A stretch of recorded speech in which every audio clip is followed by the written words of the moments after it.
नमस्कार. विज्ञानयात्री Glenn Theodore सीबोर्ग यांचे जीवनचरित्र आणि त्यांचे वैज्ञानिक योगदान या संदर्भात आपले संवाद साधण्याचा हा एक प्रयत्न आहे. अशा महत्त्वपूर्ण विषयासाठी कृपया चॅनलला सबस्क्राईब करा. आपली मते आणि सूचना कमेंट बॉक्समध्ये लिहा. विज्ञानयात्री ग्लेन थिओडोर सीबोर्ग हे अमेरिका देशाचे रसायनशास्त्रज्ञ आणि सन 1951 सालच्या रसायनशास्त्र शाखेच्या नोबेल पुरस्काराची मानकरी.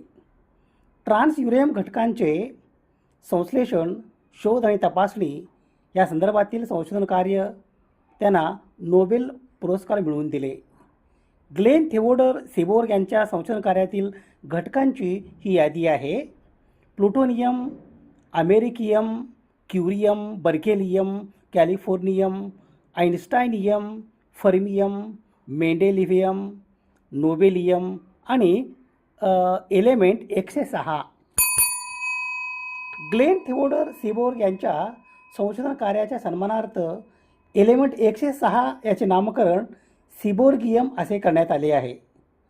या संदर्भात स्वतः ग्लेन थिओडोर सीबोर्ग म्हणतात, हा मला मिळालेला आजवरचा सर्वात मोठा सन्मान आहे. नोबेल पारितोषिक मिळवण्यापेक्षा अधिक चांगला आहे. रसायनशास्त्राच्या भविष्यातील विद्यार्थ्यांना आवर्त सारणी पिरियॉडिक टेबलबद्दल शिकताना हे घटक का विचारण्याचे कारण असू शकते. ज्या मूलद्रव्यासाठी माझे नाव आहे त्या मूलद्रव्यासंबंधी अधिक जाणून घेण्यासाठी सीबोर्ग हे विद्यार्थ्यांना सांगतात. ग्लेन थिओडोर सीबोर्ग यांनी ट्रान्स युरेनियम या घटकाचे 100हून अधिक समस्थानिके शोधले. प्लुटोनियम या एलिमेंटच्या रसायनशास्त्रातील महत्त्वपूर्ण योगदानाचे श्रेय ग्लेन थिओडोर सीबोर्ग यांना दिले जाते. ग्लेन थिओडोर सीबोर्ग यांना सन 1951 सालचा रसायनशास्त्र शाखेचा नोबेल पुरस्कार एडविन मॅकमिलन यांच्यासोबत मिळाले. या नोबेल पुरस्कार सोहळ्यानंतर सुमारे 50 डॉक्टरेट पदवी ग्लेन थिओडोर सीबोर्ग यांना मिळाले. ग्लेन थिओडोर सीबोर्ग यांचा जन्मदिनांक 19 एप्रिल 1912 रोजी अमेरिका देशातील इश्पेमिंग, मिशिगन या शहरात झाला. स्थानिक शाळेत त्यांचे शालेय शिक्षण पूर्ण झाले. त्यांनी सन 1929 जॉर्डनमधून त्यांच्या वर्गात पदवी प्राप्त केली आणि सन 1933 कॅलिफोर्निया विद्यापीठ लॉस एंजेल्स येथे रसायनशास्त्र या विषयात पदवी प्राप्त केली.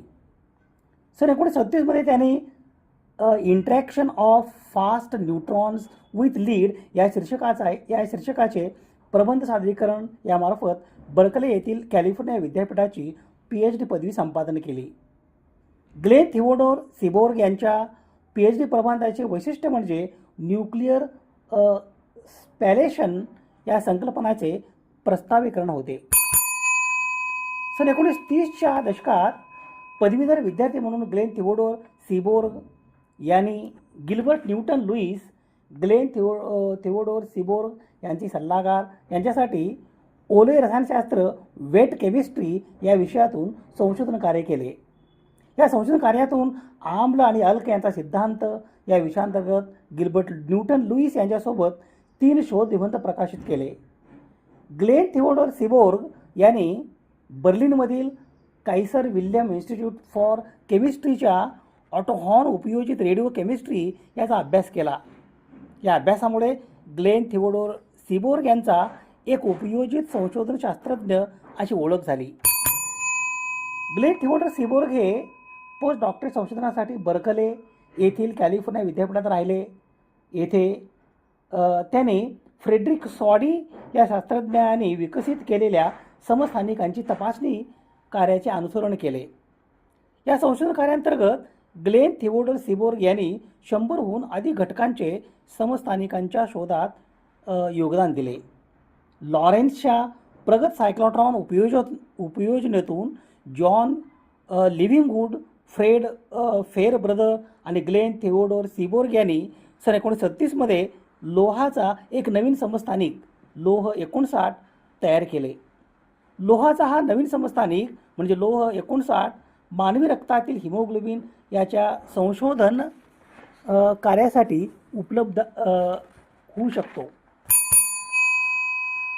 सन 1938मध्ये जॉन लिव्हिंगवूड आणि ग्लेन थिओडोर सीबोर्ग यांनी आयोडीनचा एक नवीन समस्थानिक आयोडीन 131 तयार केले. हे आयोडीन 131 हे मानवी कंठस्थ थायरॉईड ग्रंथी याच्या विकारावर उपचारासाठी वापरतात. या आणि इतर संशोधन कार्याच्या योगदानामुळे ग्लेन थिओडोर सीबोर्ग यांना अणुवैद्यकशास्त्रातील अग्रगण्य शास्त्रज्ञ मानले जाते. फेब्रुवारी 1941मध्ये ग्लेन थिओडोर सीबोर्ग आणि सहकारी यांनी युरेनियमचा भडीमार या तंत्राच्या उपयोजनेतून प्लुटोनियम 239 हे समस्थानिक संपादन केले. ड्यूट्रॉनसह युरेनियमवर भडीमार करण्याच्या त्यांच्या प्रयोगामध्ये त्यांनी नेप्च्युनियम 93 या मूलद्रव्याची निर्मिती पाहिली. दिनांक 28 मार्च 1941 रोजी ग्लेन थिओडोर सीबोर्ग, एमिलिओ सेग्रे आणि जोसेफ डब्ल्यू केनेडी या 3 शास्त्रज्ञांनी हे दाखवून दिले की प्लुटोनियम याचे विखंडन होऊ शकते. प्लुटोनियम व्यतिरिक्त ग्लेन थिओडोर सीबोर्ग यांना americium, curium, berkelium, कॅलिफोर्नियम, आइन्स्टाइनियम, fermium, मेंडेफियम, nobelium आणि सीबोर्गियम या मूलद्रव्यांचे सहसंशोधक समजले जाते. दिनांक 19 एप्रिल 1942 रोजी सीबोर्ग शिकागोला पोहोचले आणि शिकागो विद्यापीठातील मॅनहॅटन प्रकल्पाच्या मेटलर्जिकल प्रयोगशाळेत रसायनशास्त्र गटात सामील झाले. येथे एन्रिको फर्मी आणि त्यांचा गट नियंत्रित आण्विक साखळी अभिक्रियेमध्ये युरेनियम 238चे प्लुटोनियम 239 मध्ये रूपांतर करण्याच्या संशोधन कार्यामध्ये गुंतले होते.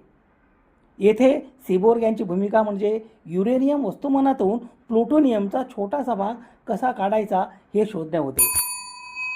प्लुटोनियम 239 हे दिनांक 20 ऑगस्ट 1942 रोजी ट्रान्सम्युटेशन रिॲक्शन वापरून दृश्यमान प्रमाणात वेगळे केले गेले आणि दिनांक 10 सप्टेंबर 1942 रोजी सीबोर्गच्या शिकागो प्रयोगशाळेत त्याचे वजन करण्यात आले. प्लुटोनियम विभक्त, केंद्रित आणि विलग करणाऱ्या बहुस्तरीय रासायनिक प्रक्रियेसाठी सीबोर्ग हे जबाबदार होते. ही प्रक्रिया पुढे ओक रिज, टेनेसी येथील क्लिंटन अभियांत्रिकी वर्क्स विकसित केली आणि नंतर रिचलँड, वॉशिंग्टन येथील हॅनफोर्ड इंजिनिअरिंग वर्क्स येथे पूर्ण प्रमाणात उत्पादनात प्रवेश केला. सीबोर्गच्या ॲक्टिनाइड संकल्पनेच्या सैद्धांतिक विकासामुळे पिरियॉडिक टेबलचे त्याच्या वर्तमानात कॉन्फिगरेशनमध्ये ॲक्टिनाइड मालिका लॅन्थॅनाइड मालिकेच्या खाली दिसली. शिकागोमध्ये असताना सीबोर्गने अमेरिकियम आणि क्युरियम हे रासायनिक घटक विकसित केले. दोन्ही घटकासाठी पेटंट मिळवण्यात तो यशस्वी झाला. क्युरियमवरील त्याचे पेटंट घटकाच्या अल्प अर्धायुष्यामुळे कधीही व्यावसायिकदृष्ट्या व्यवहार सिद्ध झाले नाही, परंतु अमेरिकियमचा वापर सामान्यतः घरगुती स्मोक डिटेक्टरमध्ये केला जातो आणि त्यामुळे नंतरच्या वर्षात सीबोर्गला रॉयल्टी उत्पन्नाचा चांगला स्रोत उपलब्ध झाला. पहिल्या अण्वस्त्राच्या चाचणीपूर्वी सीबोर्ग इतर अनेक आघाडीच्या शास्त्रज्ञांसोबत फ्रँक अहवाल, त्यावेळी गुप्तपणा प्रकाशित झाल्यापासून नावाने ओळखले जाणाऱ्या लेखी निवेदनात सहभागी झाले आणि राष्ट्राध्यक्ष ट्रुमन यांना अणुबॉम्बचे सार्वजनिक प्रात्यक्षिक आयोजित करण्याचे अयशस्वी आवाहन केले. जपानद्वारे द्वितीय विश्वयुद्ध मॅनहॅटन प्रकल्पाच्या समाप्तीनंतर सीबोर्ग युद्धकाळातील गुप्ततेच्या निर्बंधापासून मुक्त शैक्षणिक जीवन आणि विद्यापीठ संशोधनाकडे परत येण्यास उत्सुक होते. सन 1946मध्ये युनायटेड स्टेट्स ॲटॉमिक कमिशन याच्या वतीने कॅलिफोर्निया विद्यापीठाद्वारे संचलित लॉरेन्स रेडिएशन प्रयोगशाळेत आण्विक रसायनशास्त्र संशोधनाचे नेतृत्व करून त्याने प्राध्यापक म्हणून त्यांच्या जबाबदाऱ्या जोडल्या. सन 1947मध्ये US ज्युनियर चेंबर ऑफ कॉमर्सने रिचर्ड निक्सन आणि इतरांसह सीबोर्ग यांना अमेरिकेतील 10 उत्कृष्ट तरुण व्यक्तीपैकी एक म्हणून नाव दिले गेले. सीबोर्ग यांची सन 1948मध्ये राष्ट्रीय विज्ञान अकादमीचे सदस्य म्हणून निवड झाली. 1954 ते 1961 पर्यंत त्यांनी रेडिएशन प्रयोगशाळेचे सहयोगी संचालक म्हणून काम केले.